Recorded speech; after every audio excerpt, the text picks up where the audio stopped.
consigo entender o que eu fiz pra merecer o rei que homem se tornou e os meus pecados suportou.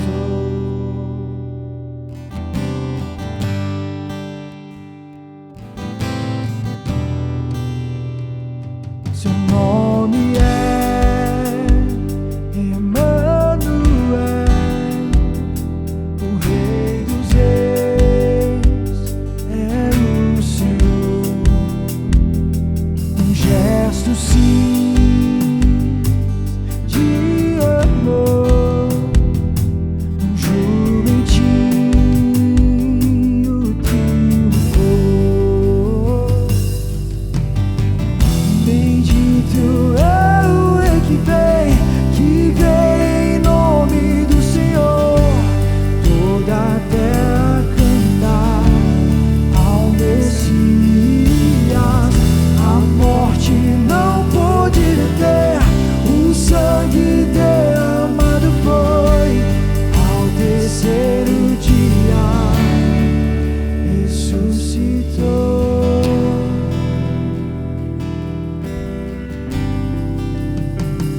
Seu nome é Emmanuel, o Rei dos Reis é o Senhor.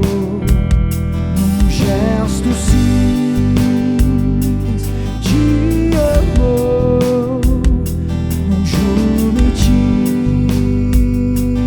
triunfou. Bendito é o Rei que vem em nome do Senhor. Toda a terra cantar ao Messias. A morte não pôde deter, o sangue derramado foi. Ao terceiro dia ressuscitou.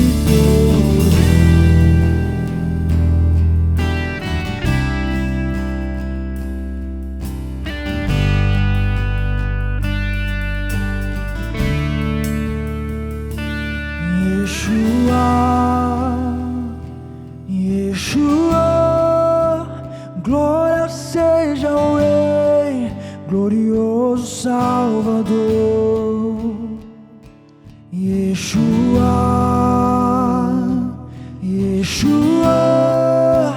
glória seja ao Rei, glorioso Salvador. Yeshua,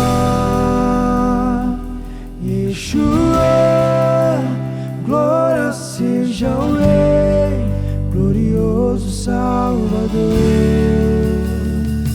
Yeshua,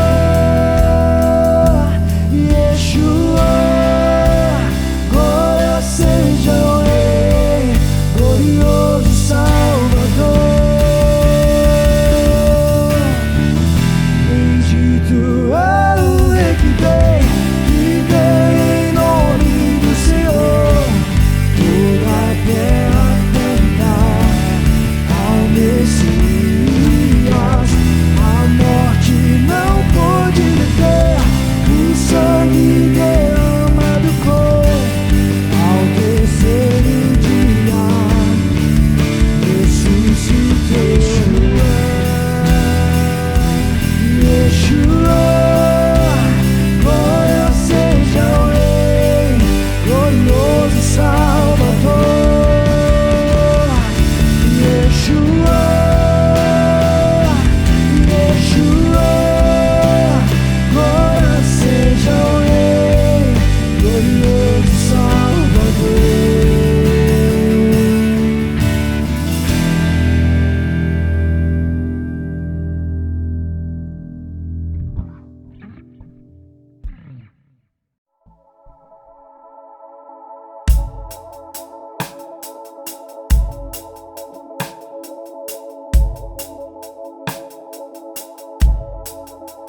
desceu pra nos resgatar,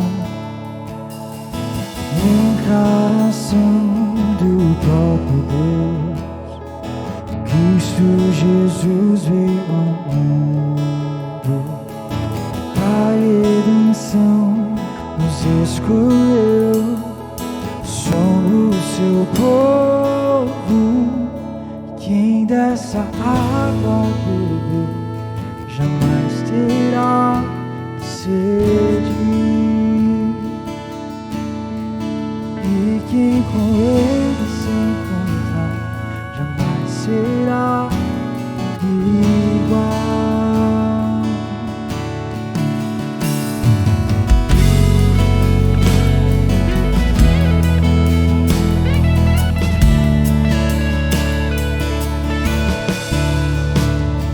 O Rei dos Reis, vestido em glória, homem se fez por nós. Grande Deus do alto céu desceu pra nos resgatar, encarnação do próprio Deus. Cristo Jesus veio ao mundo, pra redenção nos escolheu. Somos seu povo, quem dessa água beber jamais terá sede, e quem com ele se encontrar jamais será igual. Quem dessa água beber jamais terá sede, e quem com ele se encontrar jamais será igual.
Quem dessa água beber jamais terá sede,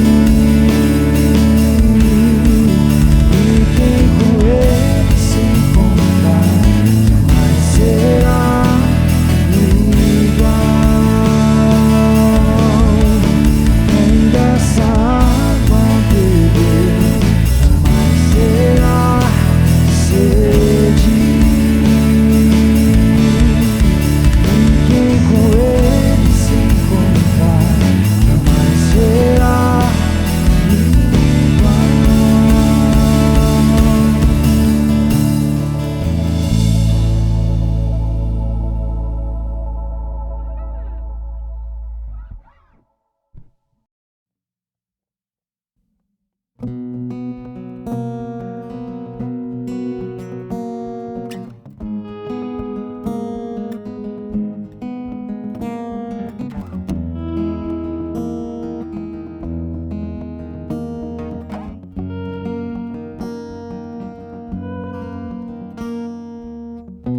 Na manjedoura nasce a esperança de todo um povo. Céu estrelado, a promessa de Davi. Homem se fez carne, a glória veio a se despir. Nos meus braços vi e o que fazer diante de quem tu és. Se até os reis se prostram aos teus pés, com os anjos eu louvarei, hosana ao Rei dos Reis. Paz à terra, aos alvos da graça.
Que és Rei da glória, que és tu,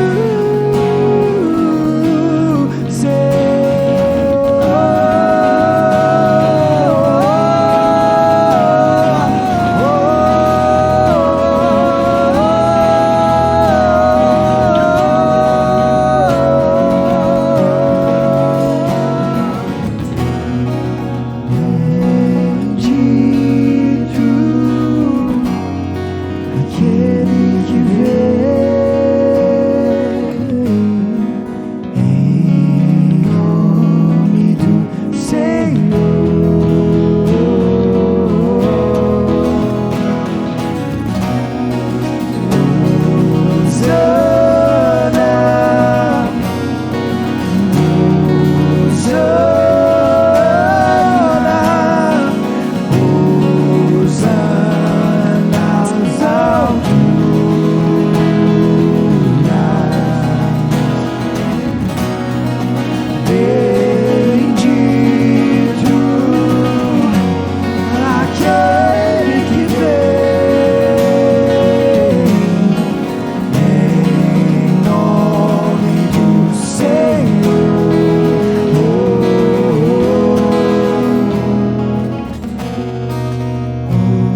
Deus e era Deus. Por meio dele, Deus fez todas as coisas. Mas existiria se não fosse por ele. Ele é a luz que brilha na escuridão. As trevas não podem o deter. Plenitude de toda a criação.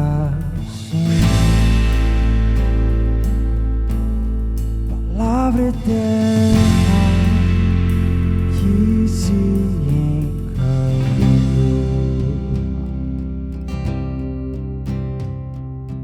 Vejam, é o Filho do Homem,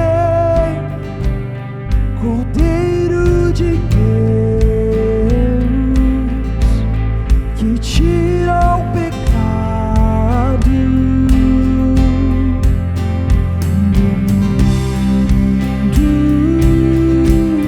É o Filho de Deus, vestido de glória, graça e verdade.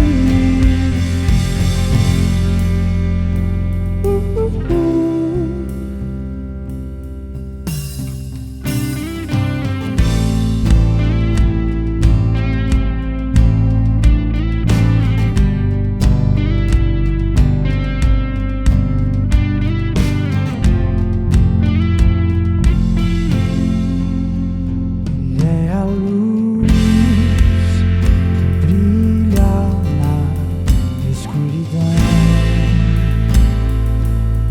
As trevas não podem o deter.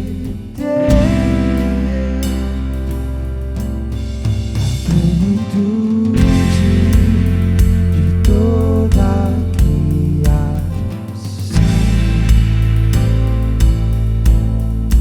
Palavra eterna que se encarnou.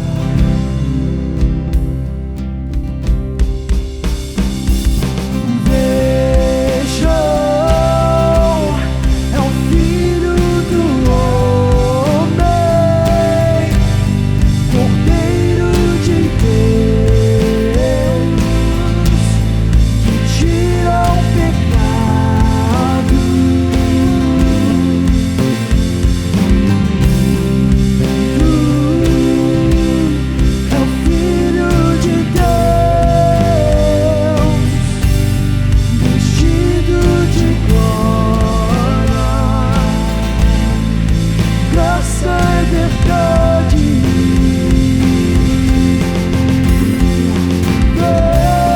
Vejam, é o Filho do Homem, Cordeiro de Deus, tira o pecado do mundo.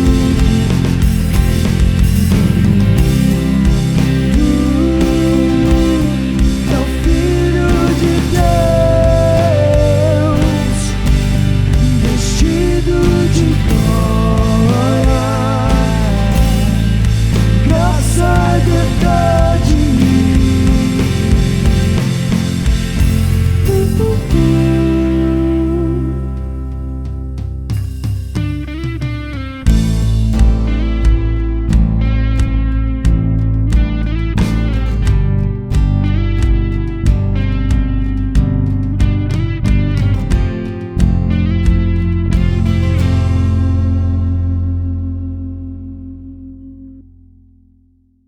Boa noite.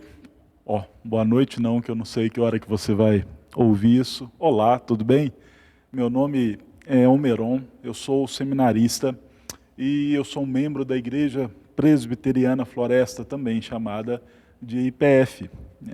E além de a sigla em comum, nós tivemos também o pastor Moisés pastoreando a nossa igreja, bem como aqui a de vocês, e para mim é uma honra estar aqui. Muito obrigado aí ao conselho pela oportunidade.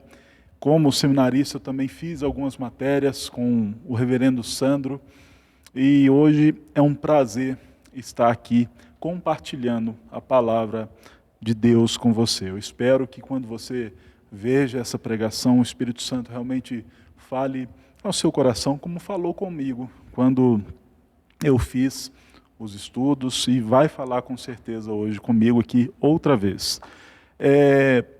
Vamos abrir então as nossas Bíblias no livro de Mateus, no Evangelho de Mateus, capítulo 21, nós vamos ler de 1 ao 11, versículos 1 ao 11. Mateus 21, de 1 ao 11. Diz assim a palavra de Deus. Quando se aproximaram de Jerusalém e chegaram a Betfagé, ao Monte das Oliveiras, enviou Jesus 2 discípulos, dizendo-lhes: Ide à aldeia que aí está diante de vós, e logo achareis presa uma jumenta, e com ela um jumentinho. Desprendei-a e trazei-mos. E se alguém vos disser alguma coisa, respondei-lhe que o Senhor precisa deles, e logo os enviará. Ora, isto aconteceu para se cumprir o que foi dito por intermédio do profeta. Dizei à filha de Sião: Eis aí te vem o teu rei, humilde, montado em jumento, num jumentinho, cria de animal de carga. Indo os discípulos, e tendo feito como Jesus lhe ordenara, trouxeram a jumenta e o jumentinho. Então puseram em cima deles as suas vestes, e sobre elas Jesus montou. E a maior parte da multidão estendeu as suas vestes pelo caminho, e outros cortavam ramos de árvores, espalhando-os pela estrada.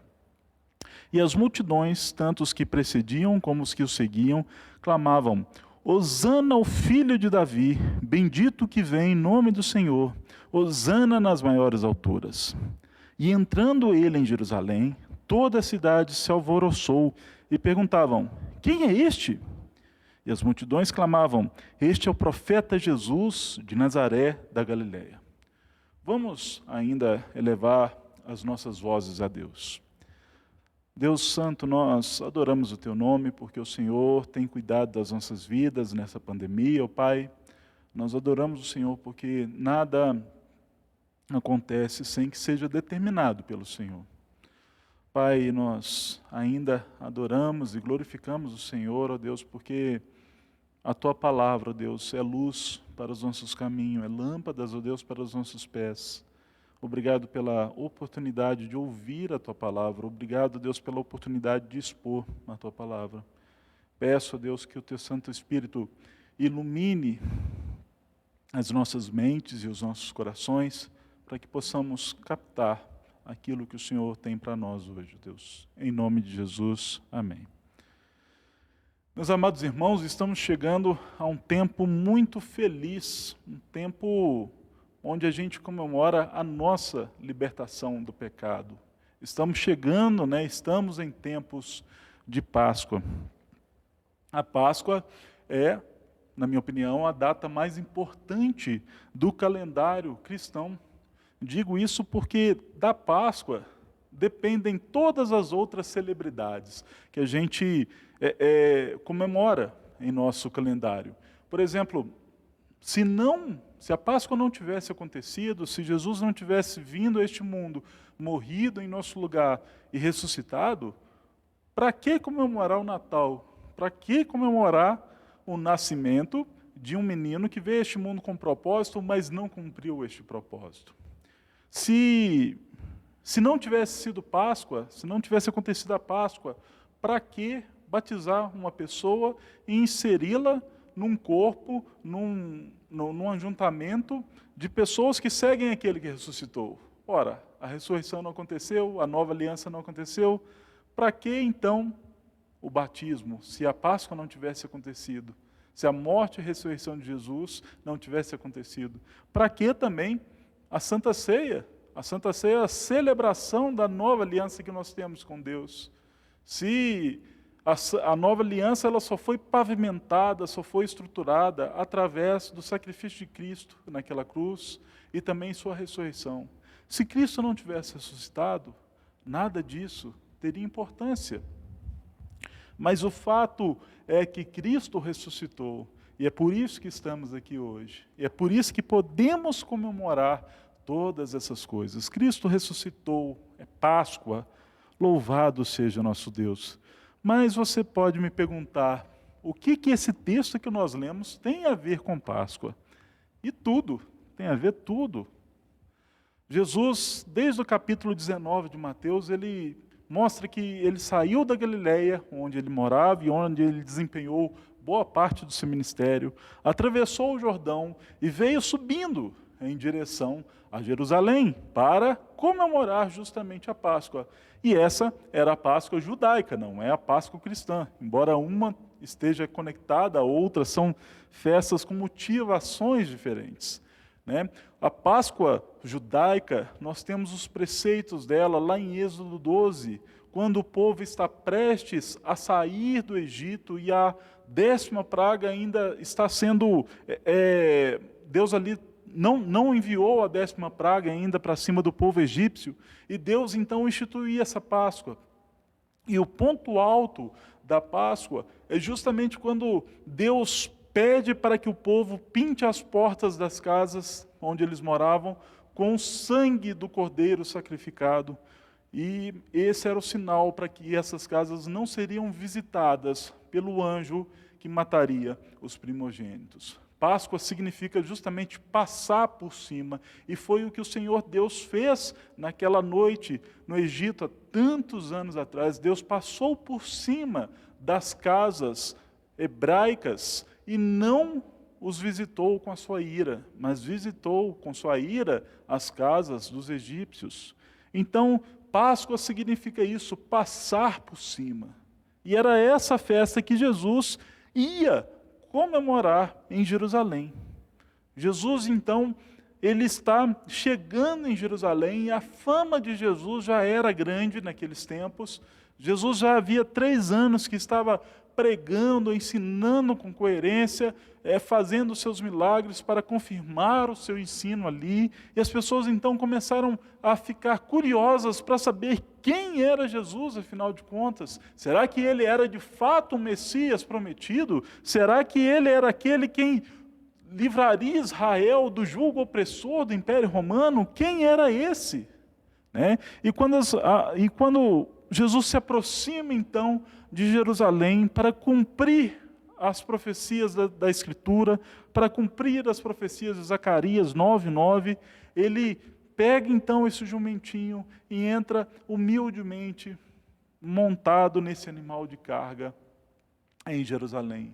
Mas as pessoas, ao reconhecerem que Jesus era aquele que estava ali sobre aquele jumento, as pessoas começam a clamar a Jesus, as pessoas começam a clamar por Jesus, e é um grito muito interessante: Hosana ao filho de Davi, bendito que vem em nome do Senhor. Então as pessoas começam a clamar por Jesus, começam a clamar por socorro. Daqui a pouco nós vamos ver isso. E então aquelas pessoas que estavam em Jerusalém perguntam: quem é este? Quem é este que está chegando? E a resposta: este é o profeta Jesus de Nazaré da Galileia.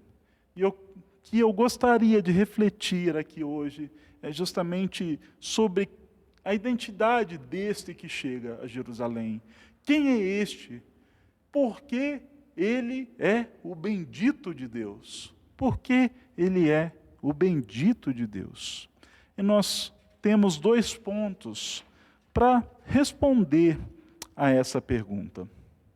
Em primeiro lugar, ele é bendito. Ele é o bendito de Deus porque ele é homem. Se você olhar para o texto que nós lemos, você vai perceber várias interações típicas da pessoa humana. Né? Jesus conversa com seus discípulos, depois Jesus monta aquele animal de carga, depois Jesus ele entra em Jerusalém, ele recebe ali a ajuda das pessoas, quando os discípulos dele colocam ali como uma cela os seus próprios mantos, as suas próprias roupas. Jesus, ele é homem. Jesus, ele é homem. João 1,14 nos diz que o Verbo se fez carne e habitou entre nós. Ao longo da Bíblia toda, nós vamos ver, especialmente nos evangelhos, nós veremos a humanidade de Jesus estampada. Ele nasceu de uma mulher, embora de forma miraculosa, através o nascimento virginal de Cristo, mas ele nasceu de uma mulher foi usada para trazê-lo à existência, para trazê-lo à luz, melhor dizendo. Ele já existia, mas como homem, foi uma mulher que foi instrumento para trazê-lo. E por isso tudo, Jesus era homem. Jesus é o nosso Redentor. Mas por que o nosso Redentor deveria ser homem? Por quê? Qual a importância? Porque ele é bendito ao ser homem. E a primeira resposta que eu tenho a essa pergunta é justamente para ser o padrão de vida cristã, o padrão para o seu povo.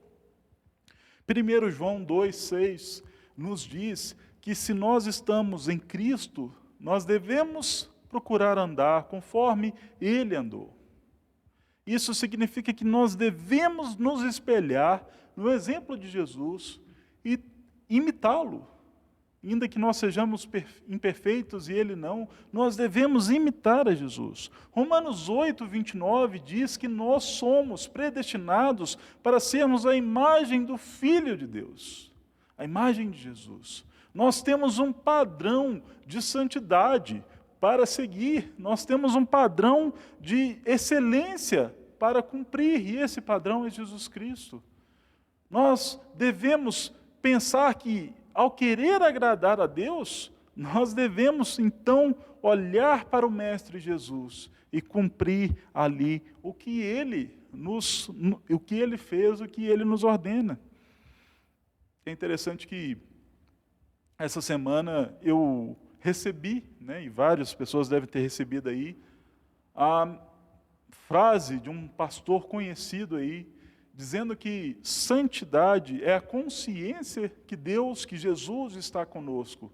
Não importa, então, para eu ser santo, se eu estou na cama certa, se eu estou com o dinheiro certo no bolso, se eu estou bebendo demais, isso não importa para a minha santidade. Eu posso estar com tudo isso, eu posso estar com o dinheiro errado, eu posso estar na cama errada, eu posso ser um beberrão, eu posso estar com ódio, com inveja no coração, com o coração cheio de orgulho.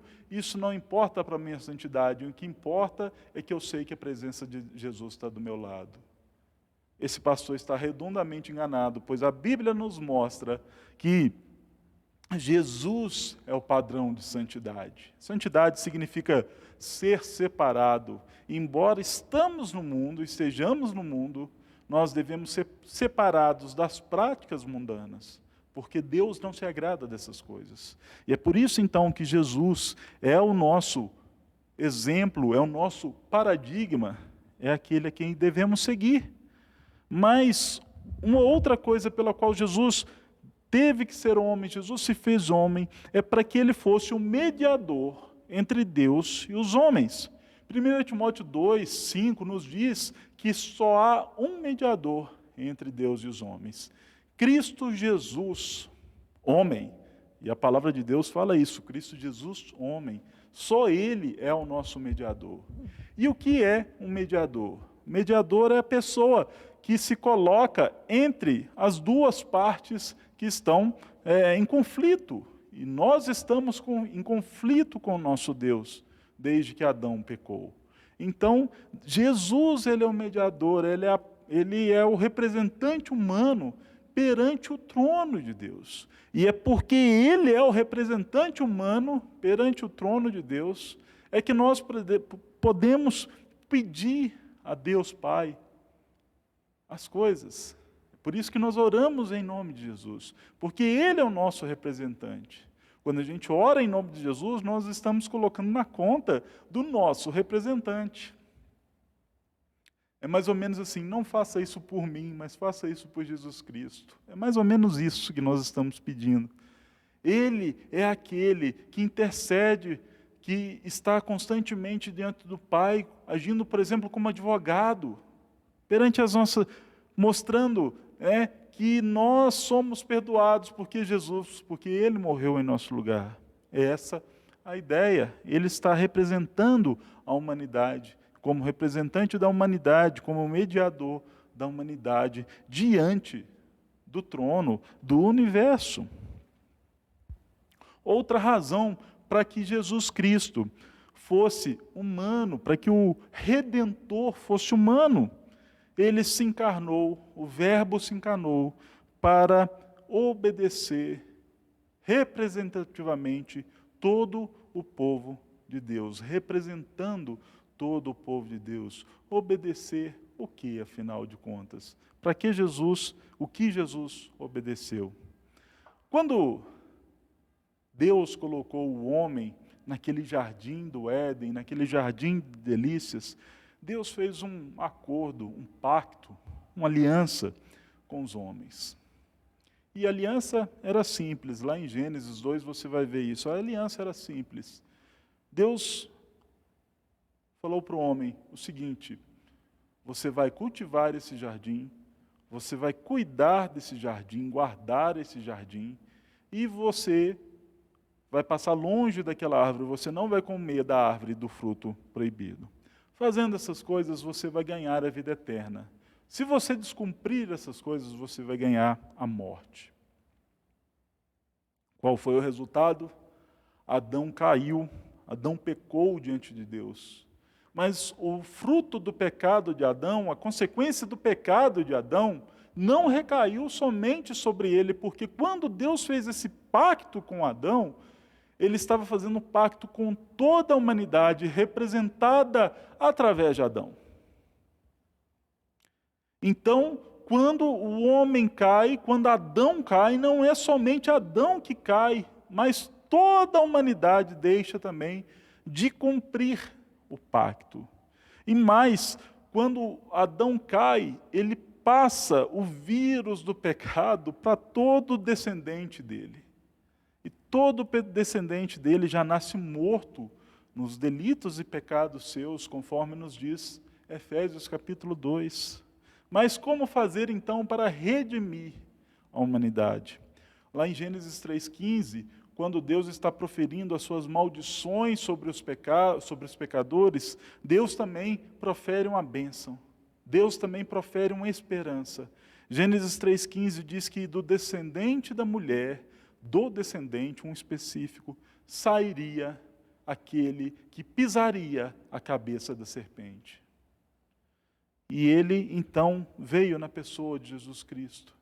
Mas, para pisar a cabeça da serpente, ele deveria obedecer.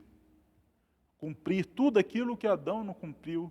Jesus mesmo disse que ele veio para cumprir a lei. Lá em Mateus 5 está isso escrito. Ele veio para cumprir, ele não veio para abandonar nenhum preceito da lei, mas para cumprir todos. De modo, então, que ele veio para obedecer. Romanos 5, 18 e 19 nos diz assim: pois assim como por uma só ofensa veio o juízo sobre todos os homens para condenação, assim também por um só ato de justiça veio a graça sobre todos os homens para a justificação que dá a vida. Porque como pela desobediência de um só homem, muitos se tornaram pecadores, assim também por meio de obediência de um só, muitos se tornarão justos. O que Paulo está falando aqui nesse trecho de Romanos 5, 18 e 19? Está falando o seguinte: olha, por causa da desobediência de Adão, toda a humanidade morreu, mas por causa da obediência de Cristo, agora muitos podem ser considerados justos. Por causa dos méritos de Jesus, eu e você podemos ser considerados justos. E é por isso, então, que é tão importante essa questão da obediência representativa de Cristo. Ele cumpriu a lei em seu e meu lugar. Mas mais do que isso, Jesus se fez homem porque toda a humanidade deveria morrer. palavra de Deus nos deixa claro que o salário do pecado, a paga do pecado, é a morte. Nós fazemos coisas terríveis contra o nosso Deus e isso merece a morte. Adão fez uma coisa terrível contra o nosso Deus, se rebelou contra ele, achou que aquilo que ele pensava era melhor do que aquilo que Deus pensava. Se rebelou. E por isso ele mereceu a morte. Hebreus 2:16 nos mostra que Cristo é a propiciação perfeita para os nossos pecados. Eu vou ler aqui Hebreus 2:17.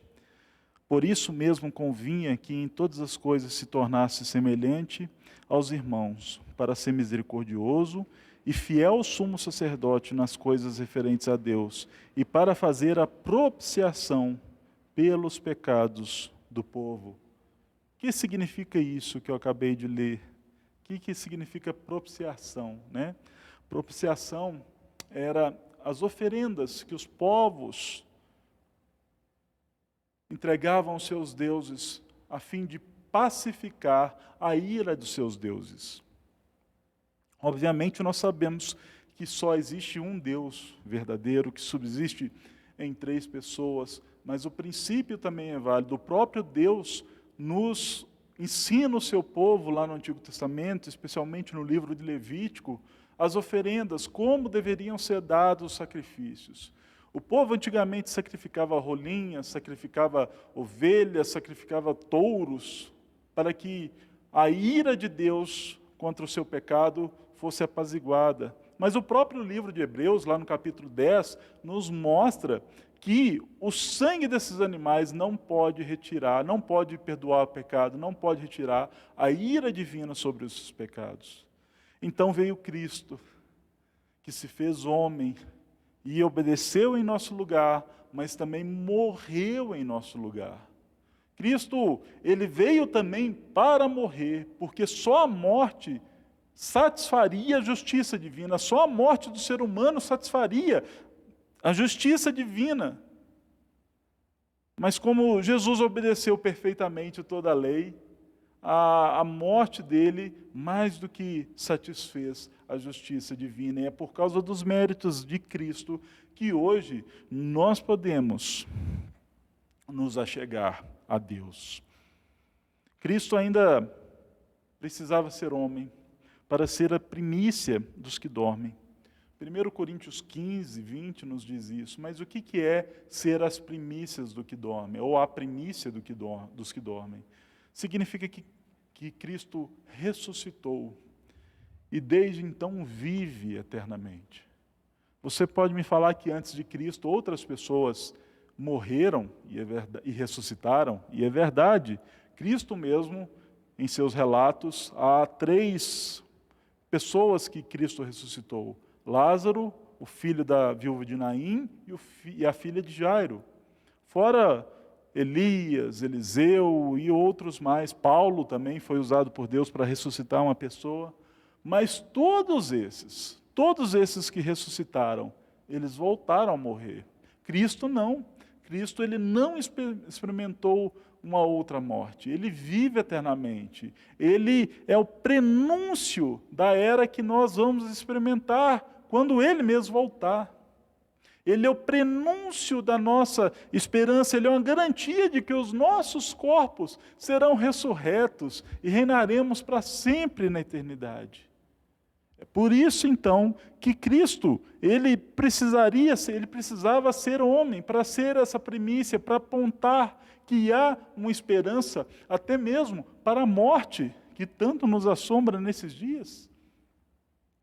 Cristo é a esperança na morte. Quando a gente olha para a ressurreição dele, nós também nos lembramos que nós ressuscitaremos um dia.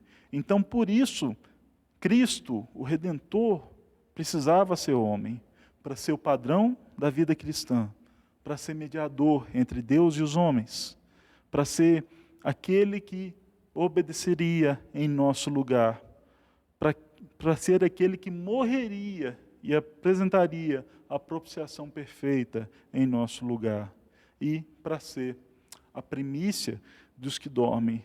É por isso que ele é bendito sendo homem. É por isso que ele é o bendito de Deus sendo homem. Mas o segundo ponto para responder a pergunta de que por que Jesus é bendito, porque quem é esse que é bendito, né? Em nome do Senhor Jesus, em nome de Deus, ele é bendito porque ele é Deus. E o próprio texto que nós lemos também nos diz que ele é Deus. Versículo 9 diz assim, do capítulo 21 de Mateus: E as multidões, tanto as que precediam como as que o seguiam, clamavam: Hosana ao filho de Davi, bendito que vem em nome do Senhor, Hosana nas maiores alturas. Essa multidão ecoa aquilo que o salmista escreveu lá no Salmo 118, versículos 25 e 26. Se você olhar lá, a palavra em vez de Hosana vai estar assim: salva no Senhor. Salva no Senhor. Hosana é um grito de socorro, é um grito de misericórdia a Deus.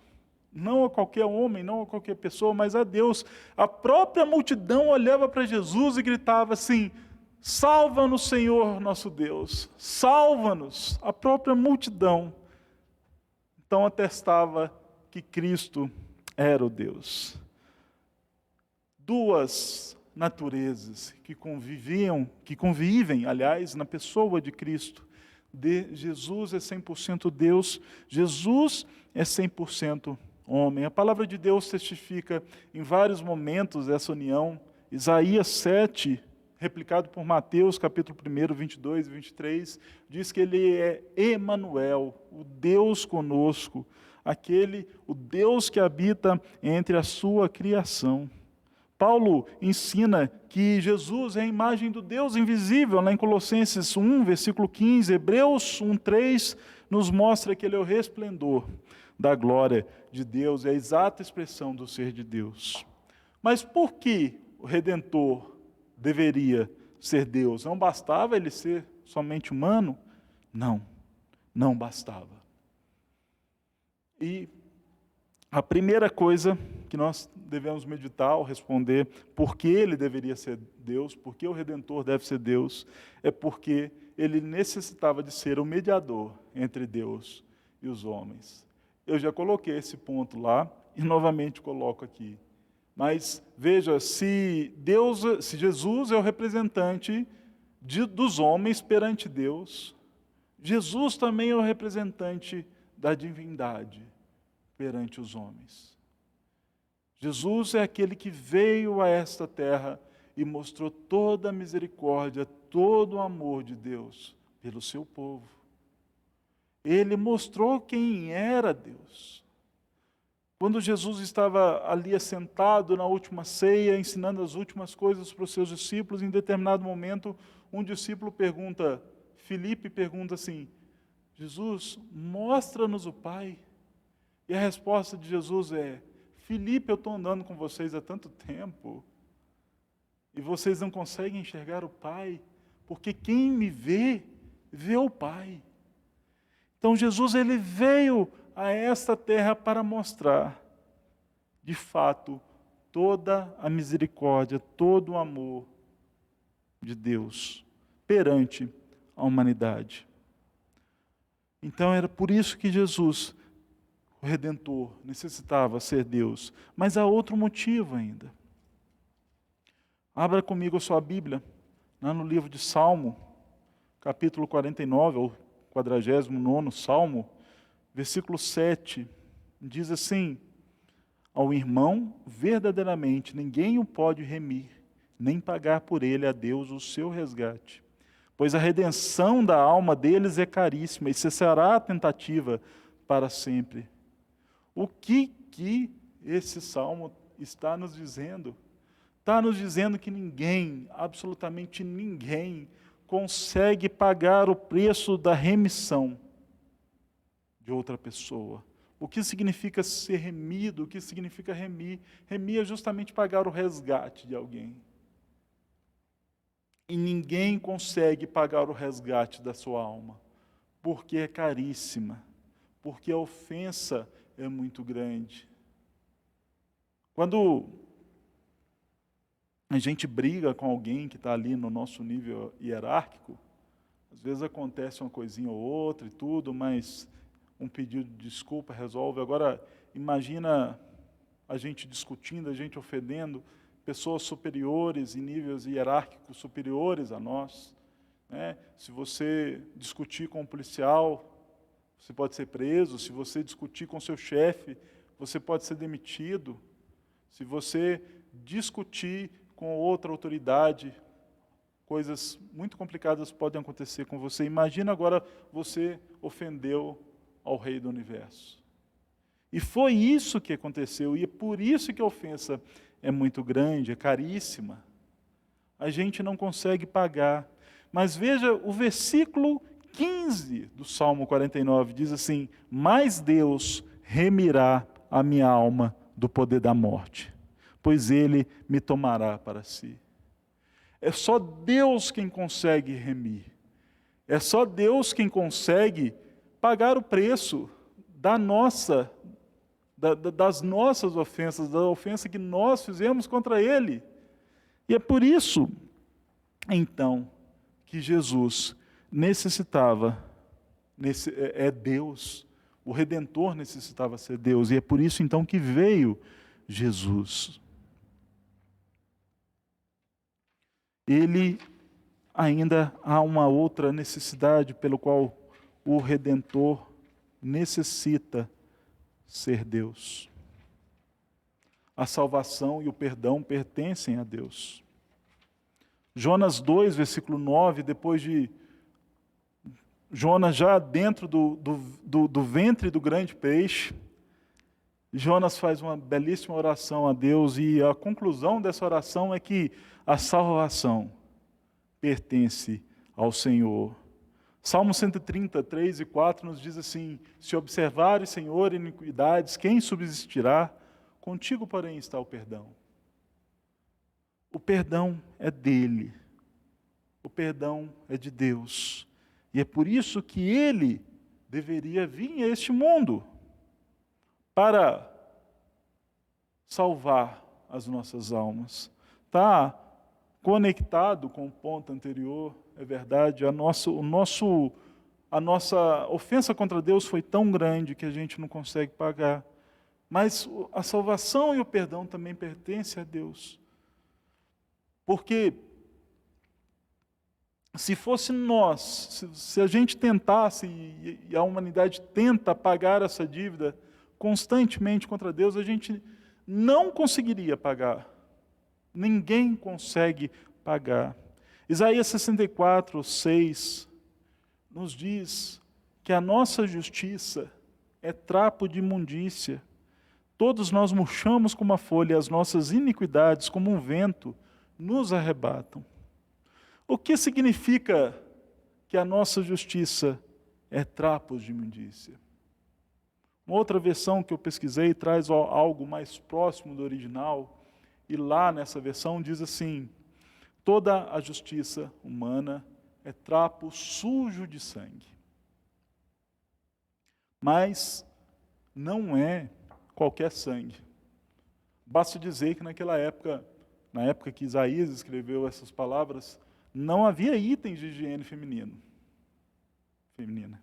Então, você sabe o que é esse trapo de imundícia? Algo que dá nojo, algo que dá asco.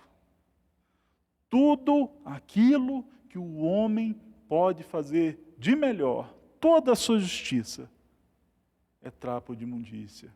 É por isso que Deus não aceita.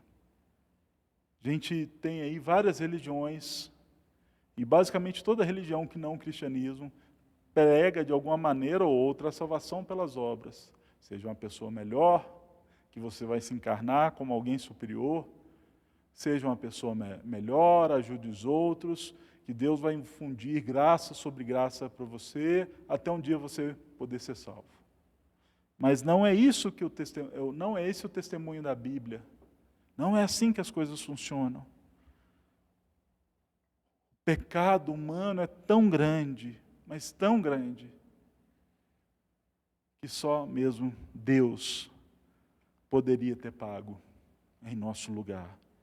E é por isso, então, que o Redentor deveria ser Deus, para ele ser o mediador entre Deus e os homens, para ele pagar a dívida caríssima que nós tínhamos contra ele, e porque dele é a salvação e o perdão dos pecados. E é por isso então que Jesus Cristo é o bendito de Deus. Ele é o homem que veio representar a humanidade perante Deus, e ele é Deus, aquele que veio pagar o que o homem não conseguiria pagar. Já caminhando então para o nosso final, eu gostaria de, neste momento, meditar com você. Será que você tem achado que a sua salvação depende dos méritos seus? Será que você tem achado que basta você ser uma pessoa boa neste mundo para ser salvo? Será que você tem achado que outra pessoa que não o Senhor Jesus Cristo é o mediador entre Deus e os homens? Será que você tem colocado outras pessoas para acessar a Deus que não o próprio Jesus? Se você respondeu sim a uma dessas perguntas, eu convido você a refletir sobre a sua vida. E eu convido a você que faça uma oração ao Senhor Jesus, ao Senhor Deus, suplicando para que o Espírito Santo ilumine o seu coração, para que ele possa tocar e convencer você das verdades bíblicas. E assim você ter uma certeza da salvação. Eu não sei qual é a sua situação agora, mas se você pedir para que o Espírito Santo ilumine a sua vida, Deus te dará a redenção. E Páscoa, mais do que tudo, significa redenção. Redenção dos nossos pecados. Esse Jesus, esse homem-Deus, esse Deus-homem, esse que habitou entre nós, esse que obedeceu perfeitamente em nosso lugar, esse que morreu em nosso lugar e pagou a nossa dívida caríssima, esse é aquele que ressuscitou e é a esperança e a razão da nossa fé. Que Deus nos abençoe. Vamos orar mais uma vez. Senhor, eis a Tua palavra exposta, ó Pai. Que o Senhor, apesar deste instrumento falho, aplique a mensagem ao coração dos irmãos. Aplique a mensagem ao meu coração. Para que ela gere frutos, ó Deus, porque é a Tua palavra, Pai. Não é a palavra de um homem, é a Tua palavra. E que ela gere frutos, ó Deus, e não volte vazia. Em nome de Jesus, ó Deus. Amém.